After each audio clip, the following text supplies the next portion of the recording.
February 27th, 2011 was one of the happiest days I can ever remember. I'm sure it's the same for many of you. I saw something that day I never thought I'd ever see. Birmingham City winning a major trophy at Wembley, grown men crying, the whole shebang. It was a culmination of about a season and a half of amazing progress. We would finish 9th in the Premier League, went unbeaten for like 10, 12 games. We played the same team for like a couple of months. There was this band of brothers attitude within the camp. Everything was amazing. 4 months after that, we were relegated. Carson Young was arrested and everything was crap. Carson Young's arrest precipitated a long spell of financial issues for the club. Relegation meant we didn't get any more. We got parachute payments, but we didn't get any more of the Premier League's vast broadcast income. And the trust was founded around that time. There was talks of protest, talks of people going to the ground with their shirts on backwards and all that sort of things, I remember. And the trust was kind of founded by people. I was there. A certain gentleman at the back pouring himself a cup of coffee was there. Andy Webb of Small Little Lions. And basically because we all believed that protest was great, but it wasn't going to achieve anything. And we wanted to achieve something. Now, with the benefit of hindsight, the cracks in the foundations of the club were there long before we actually went down. We had offered contracts to players we couldn't afford, Nikola Zijic being a case in point. We were living far beyond our means, and it was all okay because the money was all coming in, it was all grand. But that money was actually starting to dry up. There were announcements to the stock exchange that new funding for the holding company, which was then called Birmingham International Holdings, was struggling. And then when Carson was arrested, the shares were suspended and boom, everything fell apart. There's a lesson in this. I'm not going to deny, right now on the pitch everything's wonderful. Gary Monk's a great manager.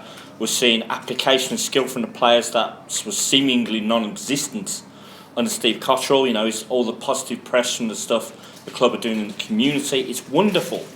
It's bringing the club and the fans together in a way that I've not seen for a long, long time. And it's massively attributed to the feel-good factor around the club. But the cracks are still there.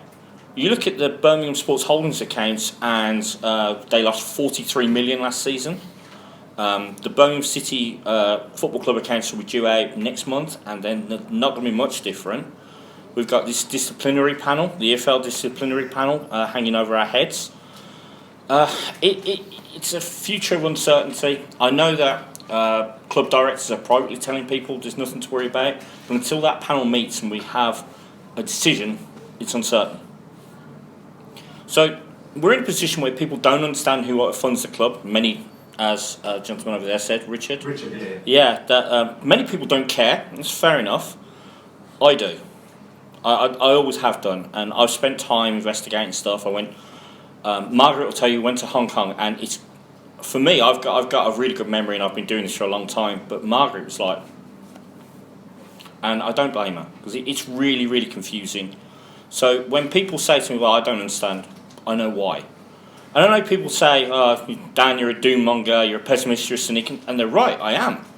You know, I know right now at the club, my name is Mud, I'm persona non grata. I know of one person who retweeted something and was immediately cut out by directors of the club. It's the way it is. And that's okay too, because everyone has a right to say that they don't agree with me, they don't like what I have to say, it's fine. I'm not bothered by that. I've got no desire to be close to the powers that be anyway, so I can say what I want. Freedom of speech. The trust is important because it's in a similar position. As Cliff said, other supporters groups, they've got ties to the club, so maybe they're getting tickets for away matches, maybe they're doing stuff like that, and so they have to be careful what they say. The trust doesn't. The trust can be critical, and this is so crucial. Margaret has often used the word critical friend, a critical friend, and I believe that's the most important thing. Now, I would define a good friend as someone who's there for you during the bad times, but a great friend is someone who says, no, you can't do that, and makes you a better person. That's what the trust does. It's like, yeah, we're there for you, we support you, but when you do something wrong, we're going to say you can't do that, and that you shouldn't do that, and we're here to help you make it better. That's what being a true supporter is to me. That's my definition.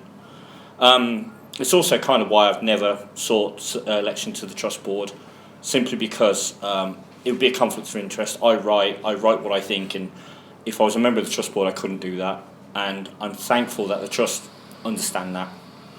So that's why I believe in the trust. I want to thank you all for coming here and listening to me speak, and to open the floor for questions. If no one's got, and I was going to pick up something Andy said about the EFL, if I could, because you were asking about the disciplinary panel. I'll come to you in a moment. So my understanding is this: no date has been set, and the first we will hear about the disciplinary panel will be when it's all done. The EFL have no intention of telling us where, when, who, anything. They say it protects confidentiality. I disagree with that.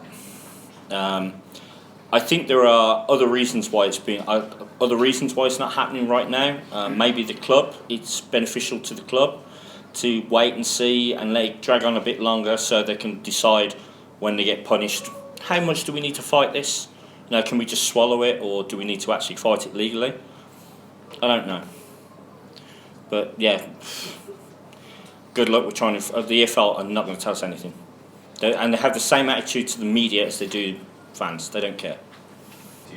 So there is a deal with a company called Gratis City Real Estate Developments in Cambodia, developing a office and residential condominium developments in a place called One Park, and so they're investing in that, but there's no income from it at the moment. It's problematic for reasons that I don't really want to talk about right now, legal reasons. Until that's sorted out, their only stream of income is Birmingham City, and it's not stable enough. Right, so here's the big thing: they already have sold the club. We've already got Paul Schwen and TT have not put any money into the club for 2.5 years. This is why other companies are putting money into the club, because they will be the next owners. The next owner of Birmingham City will be, in effect, although not officially, Mr. King. Guarantee it. Actually, I wanted to touch on one other thing. Sorry, I apologise. Gentleman asked about whether the directors or owners attended the games. Mark, is it? Yes. Yeah. So, directors of Birmingham City Football Club are at most games. Paul Schwen, never. Mr. King, 4 or 5 games a season, maybe. But you'll never, ever see him. You'll never see him. Usual. Okay, so I think it's very much business as usual. The people at director level at Birmingham City, so people like Ren Chuan Dong, Edward, Zheng Ganan, Shane, Wang Yao, are all appointees of the new owners, not Mr. Schwen. So it will be very much business. They're running the club. In relatively stable, not saying competent, but... Yeah, I'll go with stable. Relatively stable, yeah. Okay, so this is what makes me unpopular with the club. I think it's a combination of 2 things. And again, it's something else someone touched, Mark again I think touched upon, Chinese cultural issues. Okay. So Chinese business is run very, very differently to British business. One thing that the higher up you go, the more they don't care about rules, and the more they don't care about people who have less power than they do. One thing I think I told Margaret about this when we were in Hong Kong. You've got to meet these people at the same level, because if you're below them, they'll just ignore you. And it's kind of, we would see it as arrogance, but that is very much the Chinese culture. Is that and Chinese culture is like tiered. So there are businessmen of various tiers, and so our directors are at this tier, and anything below it, don't care. If they can get away with breaking rules, they will, because that's exactly what happens in China. Rules are only there when someone actually properly enforces them. So there's a bit of that. There's naivety, maybe, incompetence. I would say that Ren Chuan Dong's past is not glorious when it comes to football. So maybe, I don't know. Okay, so I'm going to openly declare right now that I am very biased when it comes to Harry Redknapp, in that I detest him and always have done.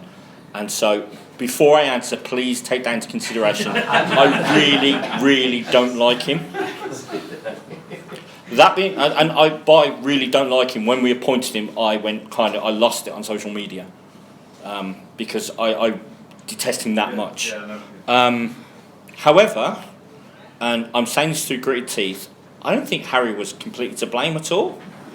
I think if we'd signed the players Harry wanted, we'd probably be in a worse position, because I think they wouldn't have had, because the players that we brought in have event like Hotter, Harley Dean, Maxime Collan have all come good. But did we overspend last summer? Yes. Was it? It could have been avoided. It really could have been avoided. But this is the thing: fans want the club to spend money. Even this summer, we're massively over on FFP, and people are when we're going to spend money. We've got one player left we're allowed to sign until things are sorted out, and people are already talking about the January transfer window, because that is what football.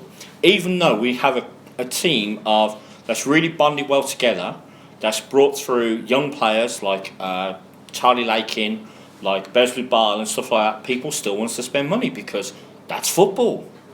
I think part of the problem is to kind of educate people that actually, does it have to be that way? I don't think so. Was Harry to blame? I think he took out. He was certainly high paid. I think he was the highest paid Championship manager when we took him on permanently. And I think maybe the players didn't train as well as they could have done, and maybe he was a bit too committed to talk sport over training. I don't know, but I'm not going to blame him 100% because I think Darren Dean, in particular, should be blamed. For automating? No, for actually doing. At one point, Darren Dean was running Birmingham City, and he was openly telling people he was running Birmingham City. Another reason the EFL are miffed at us because that's completely against the rules. It turns out that we did take those up, and we were still over. Yeah, we did take them up, and we were still over. Is that the equity? Yeah. It used to be under FFP. You had to invest in shares. Now there are other ways of doing it.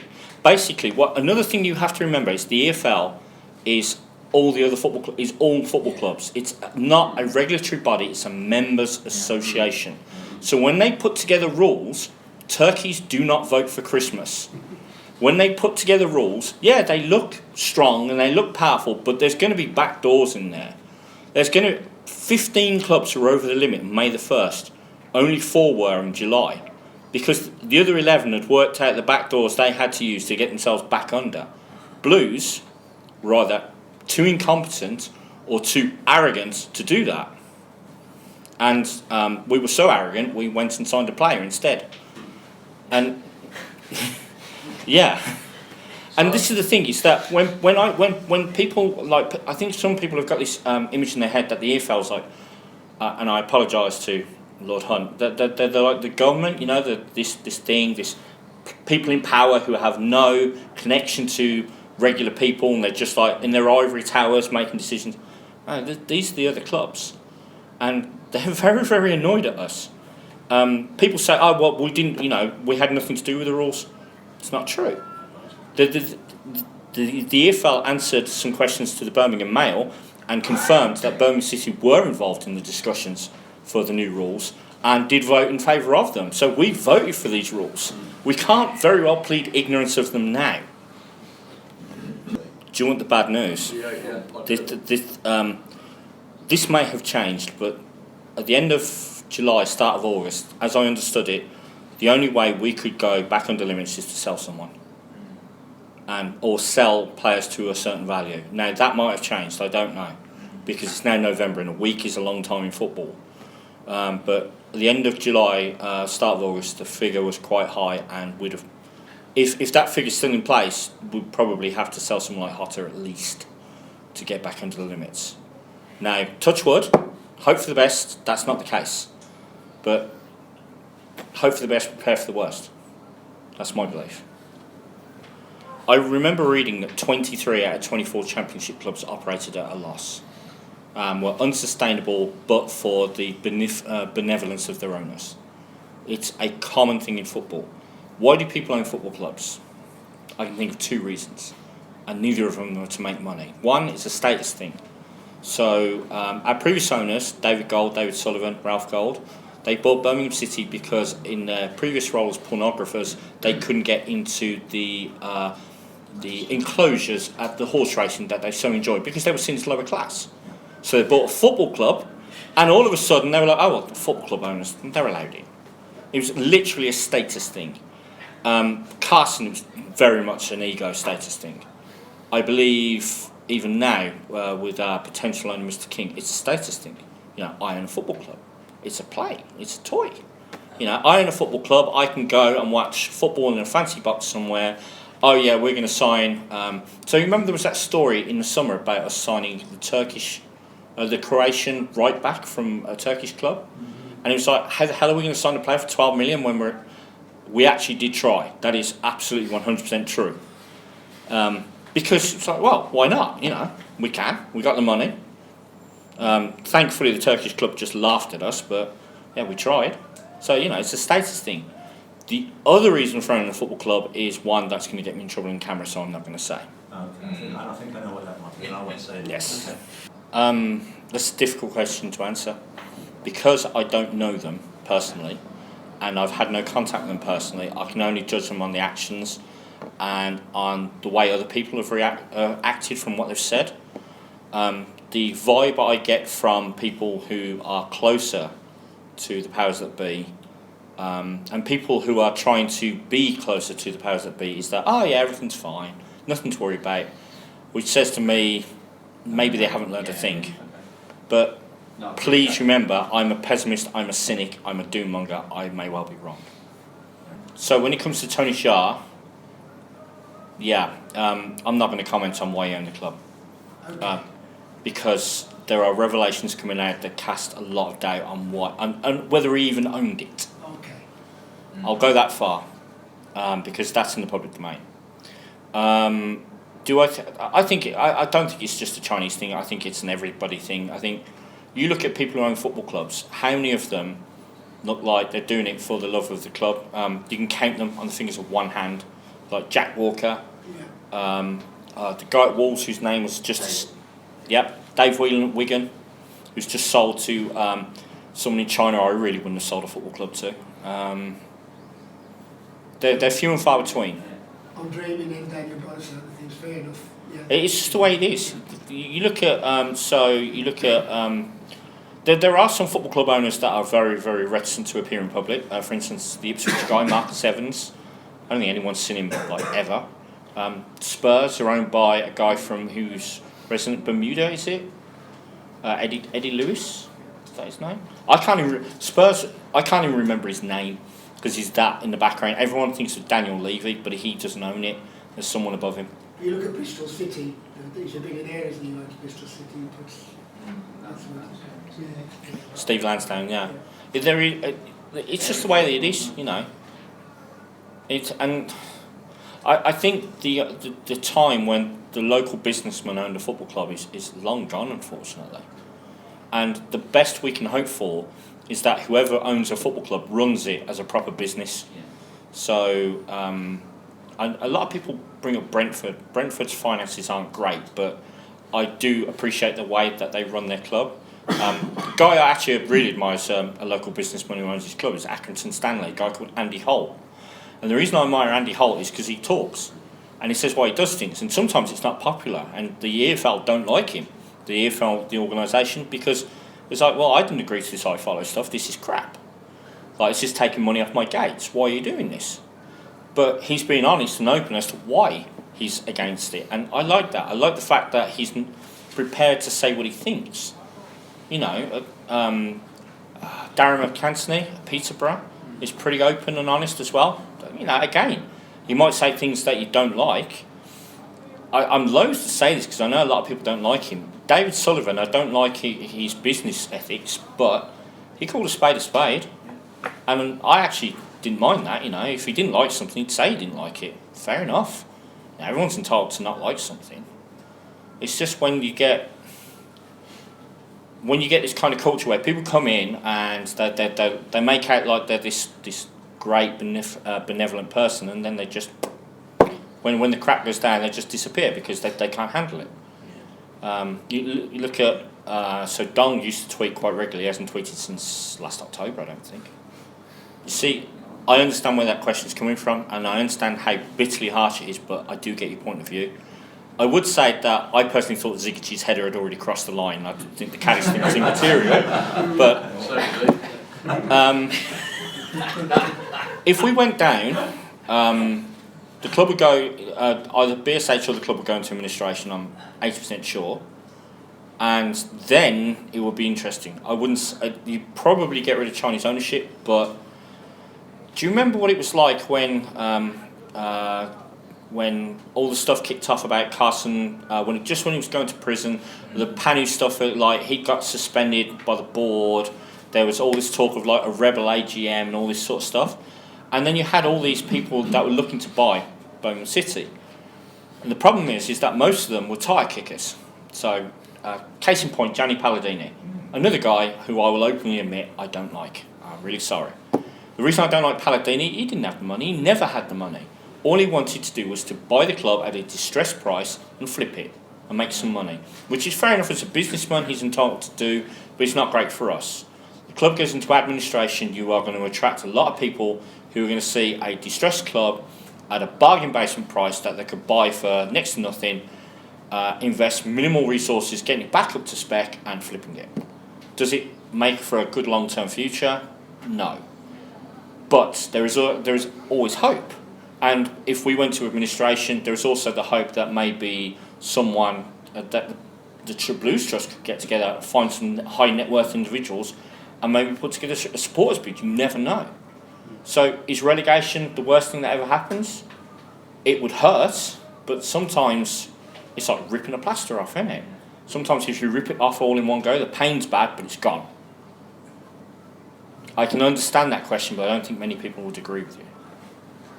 I think the problem with financial fair play rules are they are flawed. And the reason they're flawed is because of the vast disparity of money between clubs being relegated from the Premier League and clubs who have been in the Championship for some time. Which is why I think people are like, well, why have these FFP regulations? Why, if someone wants to spend the money, why shouldn't they be allowed to? I get that. You know, it's like it's their money. They want to waste 50 million signing some crap player, fair enough. The problem is that for the club to spend that money, and say the owner loans it to them, they're either going to write it off or someone's going to be paid back. And yeah, sustainability.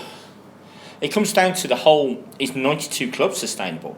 Because there are no other football leagues in the world that has as many professional clubs as England does. And in fact, it's more than 92. Half the National League are professional as well. Is that sustainable? I don't know. I think there needs to be, and I don't know how this is going to be done, but I think there needs to be more equitable transfer of cash from the very, very top, who are absolutely trying to hold on to it, down to the.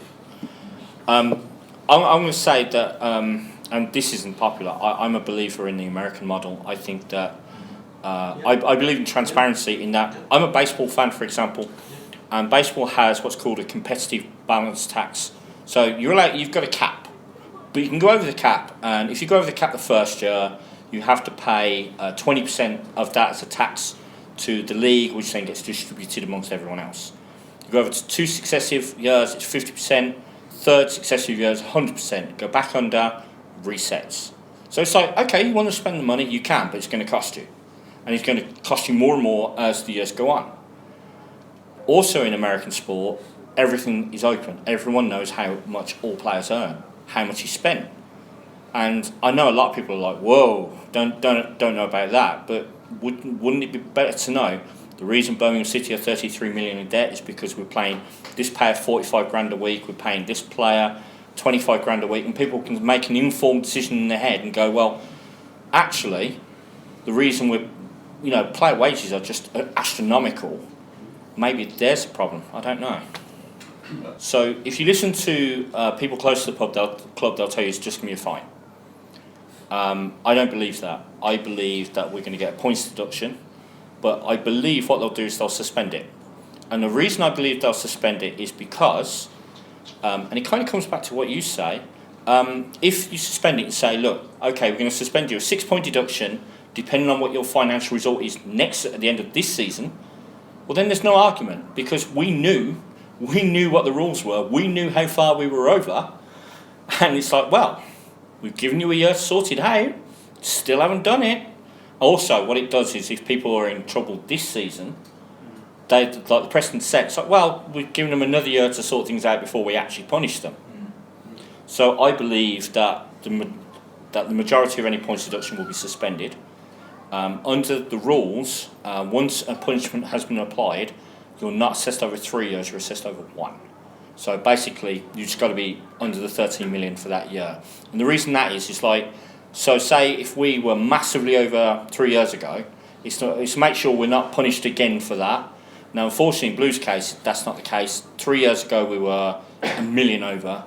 2 years ago, we were 1 million lost. 2 years ago, it was like 7. And then this year, we just smashed it.